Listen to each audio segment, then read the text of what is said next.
இந்த சட்டை நீங்க தான் வாங்கி கொடுத்தீங்க, அது சூப்பர்னு நீங்களே சொல்லுவீங்க. அதுதான் உனக்கு பெஸ்ட்னு என்னையே கன்வின்ஸ் பண்ணிடுவீங்க. எனக்கு எப்படி இருக்கும் தெரியுமாப்பா? இத கீழ் தெரிஞ்சுட்டு எனக்கு இது பிடிக்கலன்னு கத்தணும் போல இருக்கும்பா.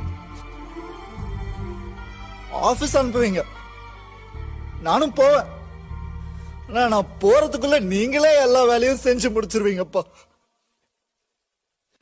சிரிக்கிறாங்கப்பா அங்க ஆபீஸ்ல என்ன பார்த்து.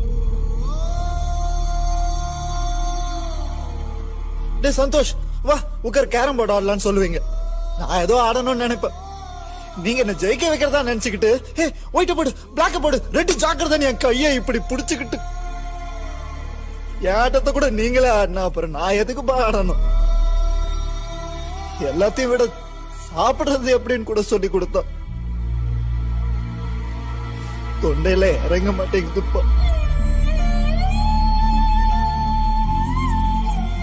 உங்களுக்கு தெரியாதுப்பா, நீங்க சொல்ற மாதிரி இருக்க முடியாம, நான் நினைச்ச மாதிரியும் நடந்துக்க முடியாம நரகம் பாது. நரகம், கோபம், ஃப்ரஸ்ட்ரேஷன், வெறுப்பு, யார் மேல காட்டுறது எப்படி காட்டுறதுன்னு தெரியாம ஒரு நாள் அம்மாவை கூட கத்திட்டேன்.